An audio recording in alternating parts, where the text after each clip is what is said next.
ادامه گفتارهای رادیوی فرهنگ.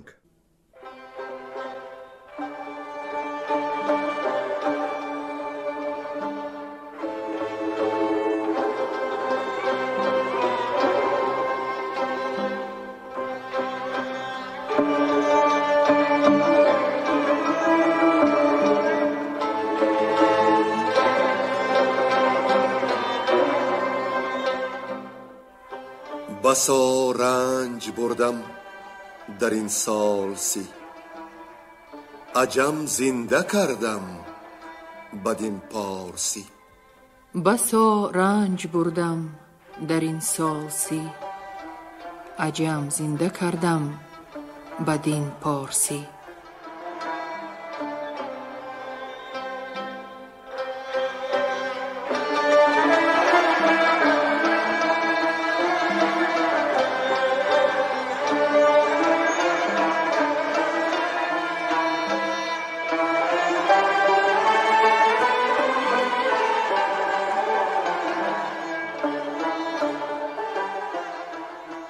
محفل ادبی به افتخار جشن هزاره شاهنامه بیزوال ابوالقاسم فردوسی.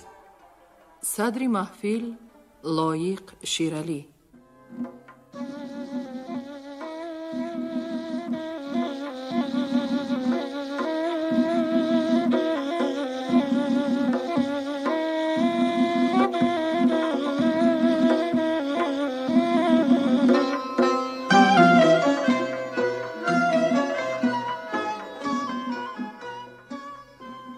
شنوندگان ارجمند یاد دارند که در گفتار پیشین ما به جای رسیدیم که چون سپیده بردمید، رستم سلیح نبرد پوشید و به جنگ اسفندیار آمد و خروشید که از خواب خوش بخیز، با رستم کینه‌کش برآویز.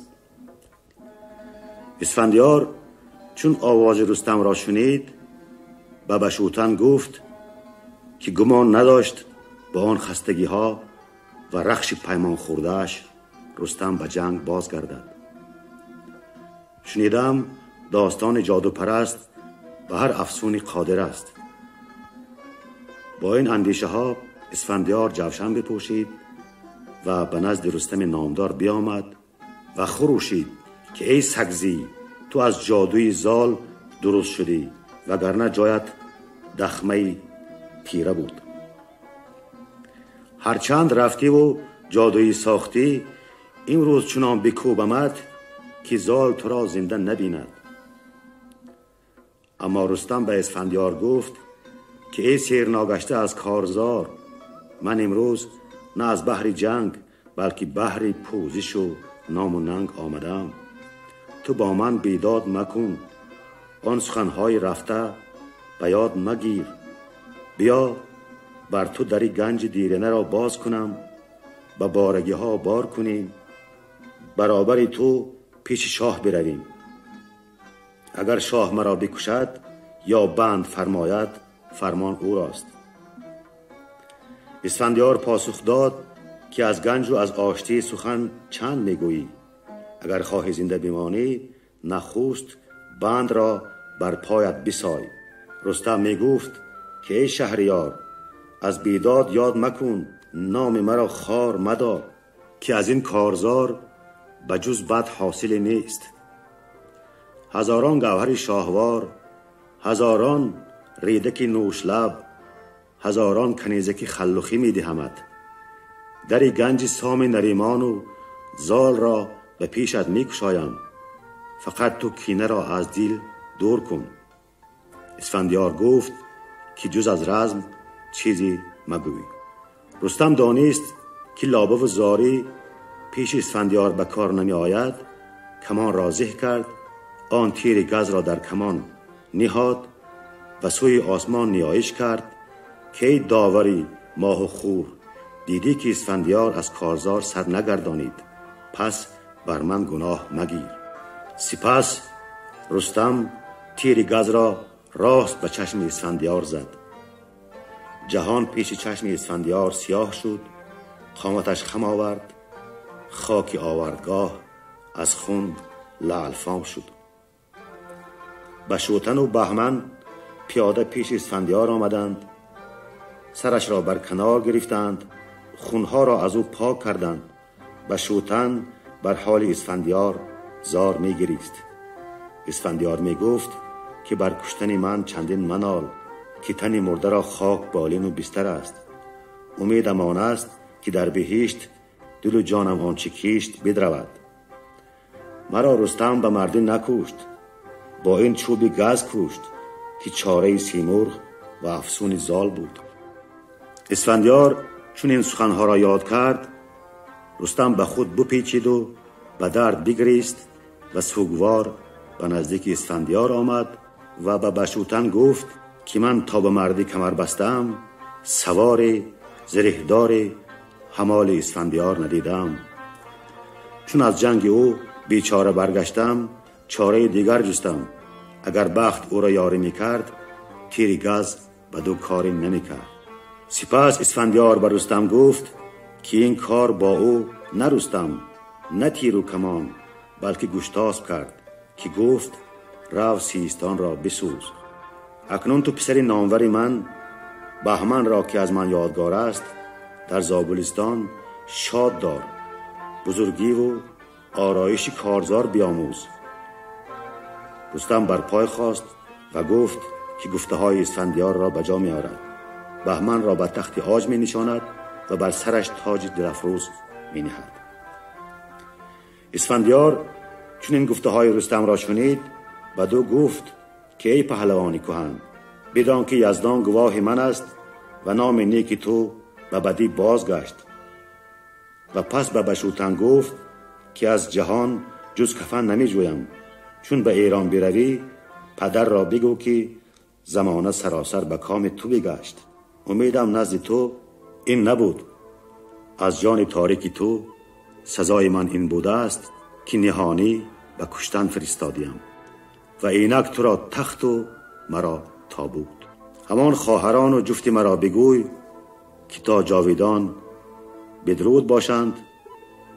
این سخنها بگفت و جان پاک از تنش باز رفت. رستم جامه بر تن پاره کرد و همی گفت زار ای نبرد سوار، نیا شاه جنگی پدر شهریار.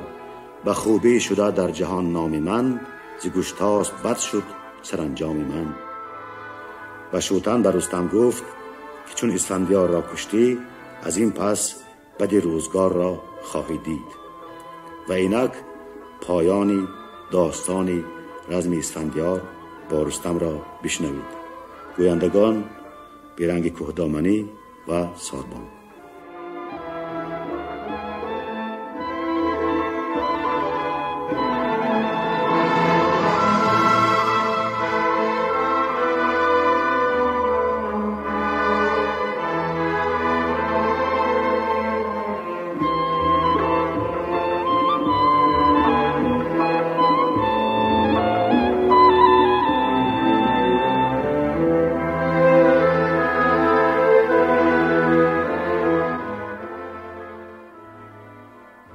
بردن پشوتن تابوت اسفندیار را نزد گشتاسپ.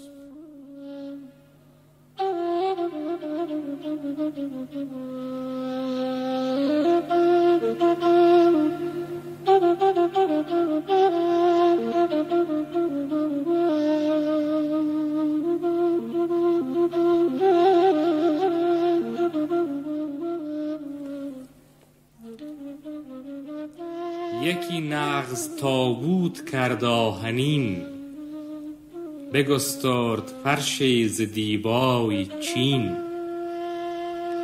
در اندود یک روی آهن به قیر، پراکند بر قیر مشک و عبیر.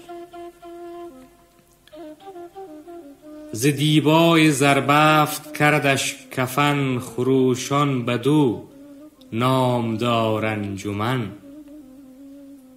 و از آن پس بپوشید روشن برش، ز پیروزه بر سر نهاد افسرش.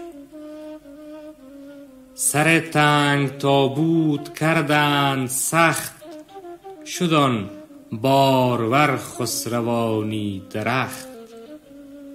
40 اشتر آورد رستم گزین، ز بالا فروهشته دیبای چین. یکی اشتر زیر تابوت شاه، چپ و راست اشتر پس اندر سپاه. همه خسته روی و همه کنده موی، زبان شاه گوی و روان شاه جوی. نگون کرده کوس و دریده درفش، همه جامه کرده کبود و بنفش. پشوتن همی رفت پیش سپاه، بریده فش و دم اسب سیاه. برو برنهاده نگونسار زین، ز زین اندر آویخته گرز کین. همان نامور خود و خفتان اوی، همان ترکش و مغفر جنگجوی. سپه رفت و بهمن به زابل بماند، ز مژگان به رخ خون دل برفشاند. تهمتن ببردش به ایوان خویش، همی پرورانید چون جان خویش. به گشتاسپ آگاهی آمد ز راه، نگون شد سر نام بردار شاه. همه جامه ها چاک شد در برش، به خاک اندر آمد سر و افسرش. خروشی برآمد ز ایران بازار، جهان شد پر از نام اسفندیار. به ایران به هر سو که رفت آگهی، بینداختند آن کلاه مهی. همی گفت گشتاسپ کی پاک دین، که چون تو نبیند زمان و زمین. پس از روزگار منوچهر باز، نیامد چو تو گرد گردن فراز. بیالود تیغ و بپالود کیش، جهان را همی داشت بر جای خویش. بزرگان ایران گرفتند خشم، وز آزرم گشتاسپ شستند چشم. با آواز گفتند کی شوربخت، چو اسفندیاری تو از بهر تخت. به زابل فرستی به کشتن دهی، خود اندر جهان تاج بر سر نهی. سرت را ز تاج کیان شرم باد، برفتن پی اخترت گرم باد. برفتند یک سر ز ایوان اوی، پر از خاک شد کاخ و دیوان اوی. چو آگاه شد مادر و خواهران، از ایوان برفتند با دختران. برهنه سر و پای پر گرد و خاک، بتن بر همه جامه ها کرده چاک. پشوتن همی رفت گریان براه، پس پشت تابوت و اسب سیاه. زنان بر پشوتن برآویختند، همی خون ز مژگان فرو ریختند. کزین تنگ تابوت سر برگشای، تن کشته از دور ما را نمای. پشوتن غمی شد میان زنان، خروشان و جوشان و بر رخ زنان. به آهنگران گفت سوهان تیز، بیارید کامد مرا رستخیز. سر تنگ تابوت را باز کرد، به نوی یکی مویه آغاز کرد. چو مادرش با خواهران روی شاه، پر از مشک دیدند و ریش سیاه. بشد هوش پوشیده رویان اوی، پر از خون دل جعد مویان اوی. چو از بیهوشی باز هوش آمدند، به نزدیک فرخ سروش آمدند. برفتند یک سر ز بالین شاه، خروشان به نزدیک اسب سیاه. بسودند از مهر یال و سرش کتایون همی ریخت خاک از برش. کزو شاه را روز برگشته شد، در آورد بر پشت او کشته شد. همی گفت مادرش کی شوم پی، به پشت تو بر کشته شد شاه کی. از این پس که را برد خواهی به جنگ، که را داد خواهی به چنگ نهنگ. به یالش همی اندر آویختند، همی خاک بر تارکش ریختند. به ابر اندر آمد خروش سپاه، بشوتن بیامد به ایوان شاه. چو شد تنگ نزدیک تختش فراز، نبوسید تخت و نبردش نماز. با آواز گفت ای سر سرکشان، ز برگشتن بختت آمد نشان. بپیچی از این بد که خود کرده ای، دم از شهر ایران برآورده ای. ز تو دور شد فره و بخردی، بیابی تو بادافره ایزدی. شکسته شده ای نامور پشت تو، از این پس بود باد در مشت تو. پسر را به کشتن دهی بهر تخت، که نه تاج بیناد چشمت نه بخت. جهانی پر از دشمن و پر بدان، نماند به تو تاج تا جاودان.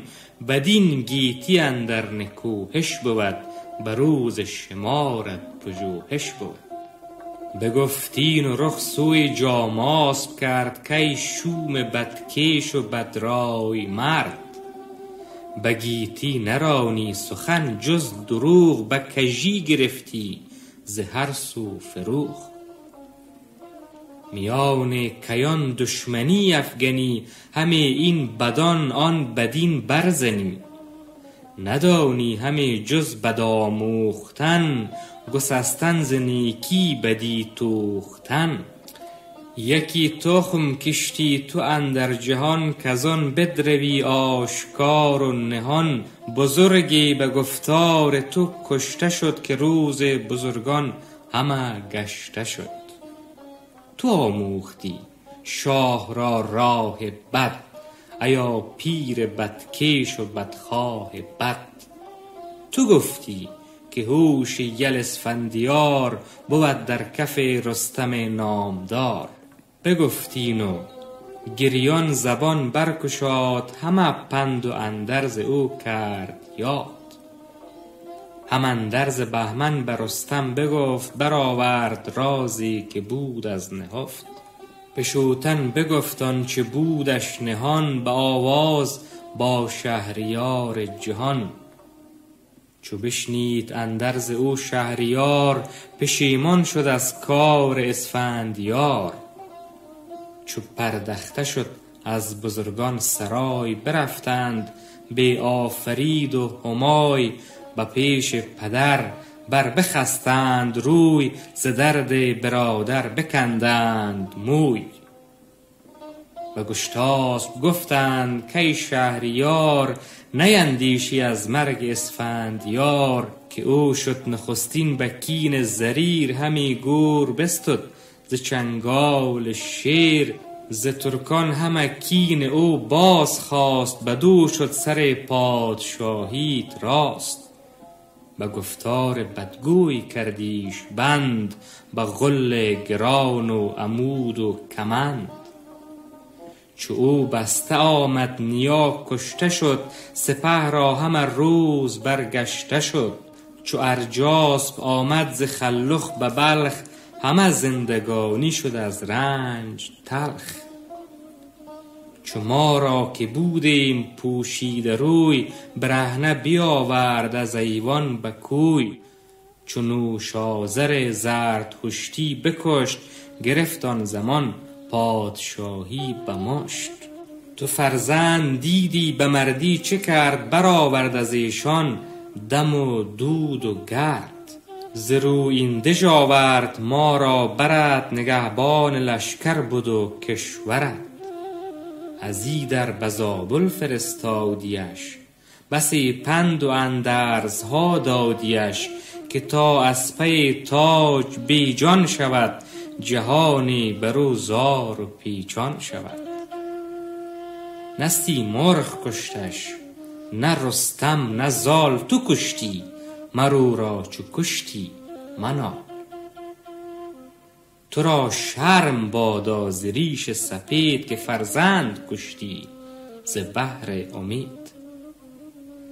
جهاندار پیش از تو بسیار بود، که بر تخت شاهی سزاوار بود. به کشتن ندادند فرزند را، نه از دوده و خویش و پیوند را. پسر گر ز تو تاج شاهی بجست، تو جستی ز لهراسپ گاه از نخست. سوی روم رفتی روان پرستیز، چو خونی رود سوی راه گریز. همی تا به تو تاج نسپرد و تخت، تو را روز تاری بود و کار سخت. نه کشت و نه در آتش انداختت، همی تاج و تخت مهی ساختت. تو بودی که از بهر ناچیز و چیز، پسر را ز جان خواستی پر قفیز. چنین گفت پس با پشوتن که خیز، بر این آتش دختران آب ریز. بیامد پشوتن ز ایوان شاه، زنان را بیاورد از آن جایگاه. پشوتن چنین گفت با مادرش، که چندین چه شیون کنی بر سرش. که او شاد خفت است و روشن روان، که سیر آمد از مرز و از مرزبان. چه داری همی دل به تیمار اوی، کنون در بهشت است بازار اوی. بپذرفت مادر ز دیندار پند، بداد خداوند کردش پسند. وزان پس به سال بهر برزنی، به ایران خروشی بد و شیونی. ز تیر گز و بند دستان سام، همی مویه کردند شبگیر و شام.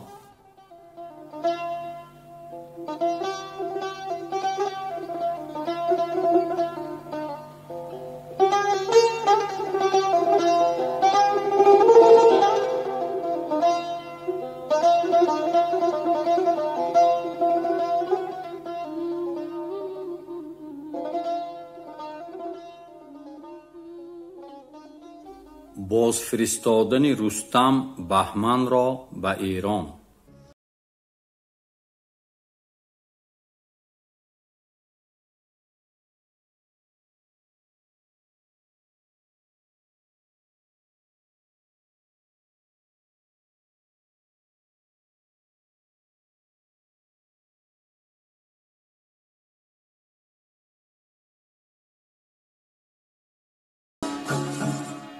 همی بود بهمن به زابلستان، به نخچیرگه با می و گلستان.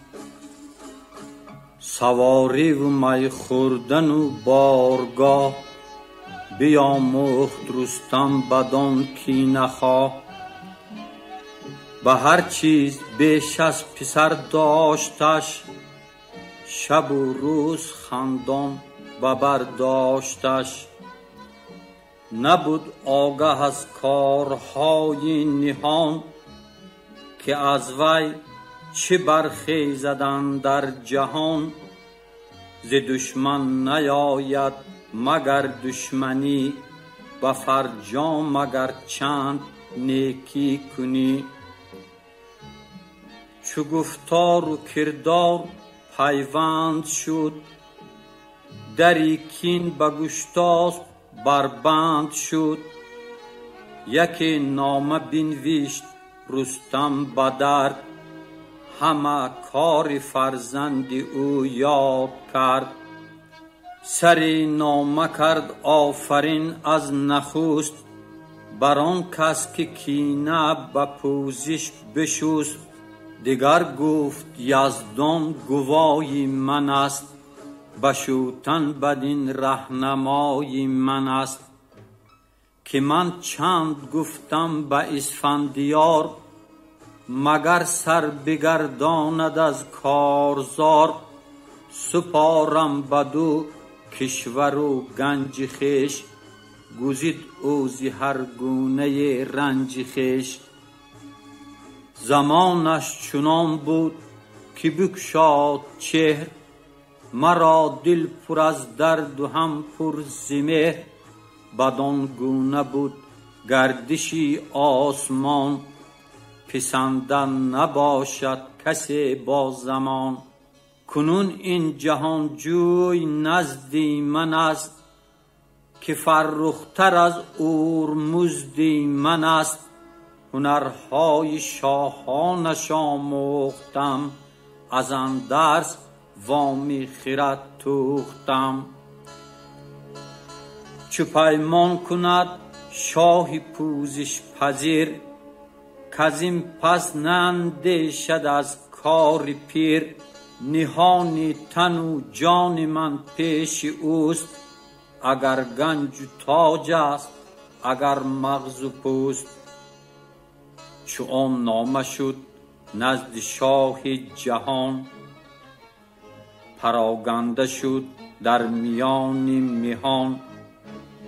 بشوتن بیامد گواهی بداد، سخنهای رستم همه کرد یاد. همان زاره و پند و اندرز خویش، سخن گفتن از گنج و از مرز خویش. وز آن نامور شاه خشنود گشت، گراینده را آمدن سود گشت.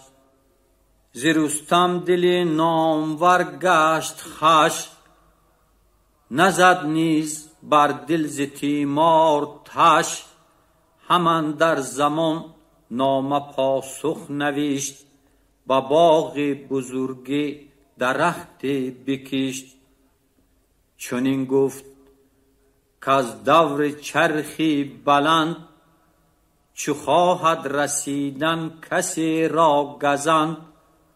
به پرهیز چون باز دارد کسی، اگر سوی دانش گراید بسی.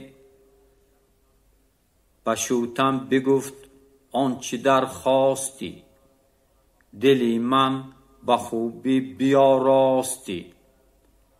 ز گردون گردان کی یارد گذشت، خردمند گردی گذشتن نگشت. تو آنی که بودی و زان بهتری، به هند و به قنوج بر مهتری. ز بیشی هر آنچت بباید بخواه، ز تخت و ز مهر و ز تیغ و کلاه. فرستاده پاسخ بیاورد زود، بدان سان که گشتاسپ فرموده بود. از آن نامور پهلوان شاد گشت، ورا دل ز اندوه آزاد گشت. چنین تا برآمد بر این کار چند، بشد شاهزاده به بالا بلند. خردمند و با دانش و دستگاه، ز شاهان برافروخته فر و جاه. بدانست جاماسپ از نیک و بد، که آن پادشاهی به بهمن رسد. و گشتاسپ گفت ای پسندیده شاه، تو را کرد باید به بهمن نگاه. ز دانش پدر هرچی جستن در روی، به جای آمد و گشت با آبروی. به بیگانه کشور فراوان بماند، کسی نامه تو برو بر نخواند.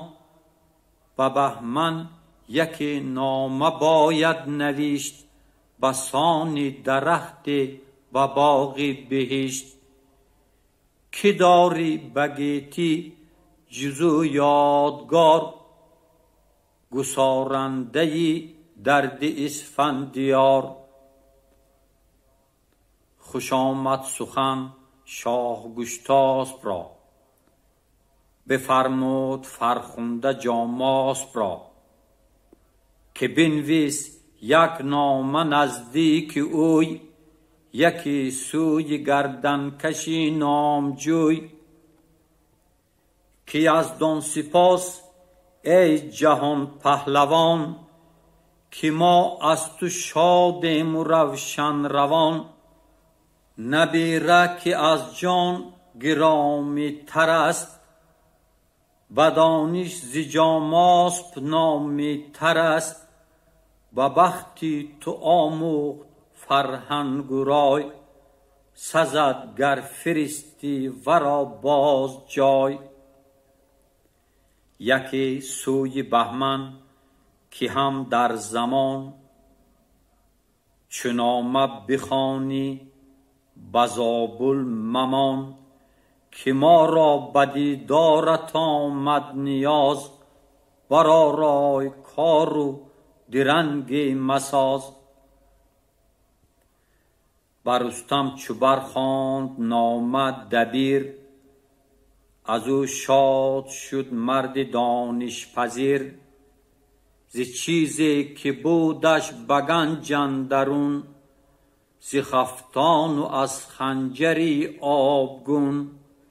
ز برگستوان و ز تیر و کمان، ز کوپال و از خنجری هندوان. ز کافور و از مشک و از عود تر، هم از عنبر و گوهر و سیم و زر. ز دیبا و از جامه نابرید، پرستار و از کودکی نارسید. کمرهای زرین و سیمین ستام، ز یاقوت پر کرده زرین دو جام. همه پاک رستم به بهمن سپرد، برنده به گنجور او برشمرد. تهمتن 2 منزل بیامد براه، پس او را فرستاد نزدیک شاه. چو گشتاسپ روی نبیره بدید، شد از آب دیده رخش ناپدید. بدو گفت اسفندیاری تو بس، نمانی بگیتی جز او را بکس. از آن پس همه خواندش اردشیر، چو دیدش بدان گونه وی را دلیر. گوی بود با زور گیرنده دست، خردمند و دانا و عزت پرست. چو بر پای بودی سرانگشت اوی، ز زانو فروتر بودی مشت اوی.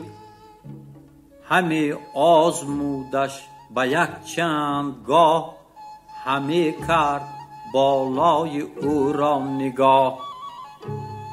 و میدان و هنگام بزم و شکار، گوی بود مانند اسفندیار. از او هیچ گشتاسپ نشکفتی، به دیدار او بر بجان شفتی. همی گفت کینم جهاندار داد، غمی بودم از بهر تیمار داد. بماند تا جاویدان بهمنم، چو گم شد سرافراز روی این تنم. سرآمد کنون رزم اسفندیار، که جاوید بادا سری شهریار. همیشه دل از رنج پرداخته، زمانه به فرمان او ساخته. دلش باد شادان و تاجش بلند، به گردن بداندیشی او را کمند. ز اسفندیار آمد این داستان، به پایان شد از گفته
بین کی بزرگان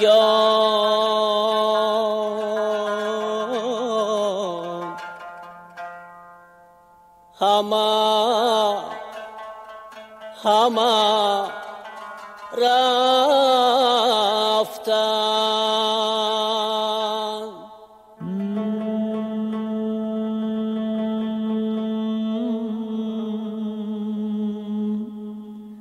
کاووس بود و قیصر و شاهان همه رفتند، اسکندر و جمشید و سلیمان همه رفتند، همه رفتند.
یاران همه رفتند، خویشان همه رفتند، از باغ گل و لاله هزاران همه رفتند، همه رفتند.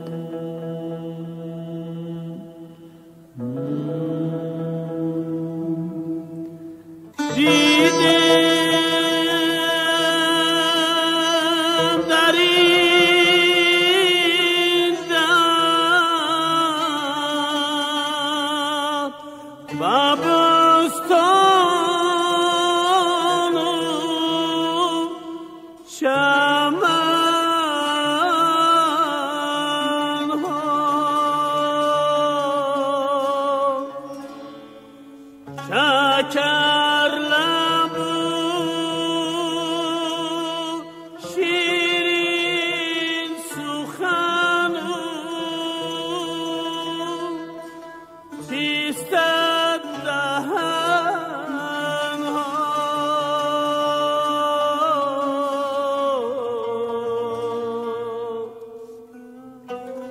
اندر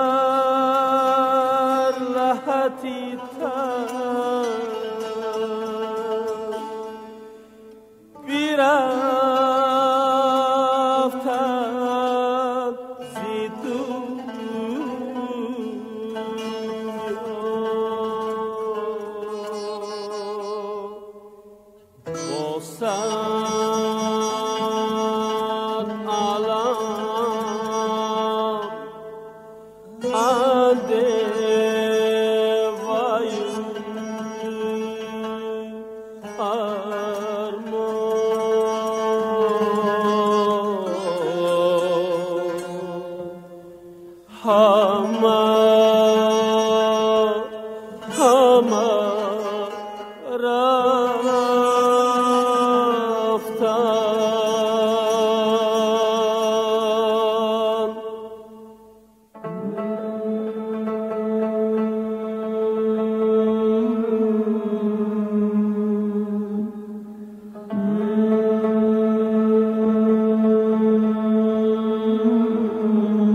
شما محفل ادبی را به افتخار جشن هزاره شاهنامه بیزوال ابوالقاسم فردوسی شنیدید.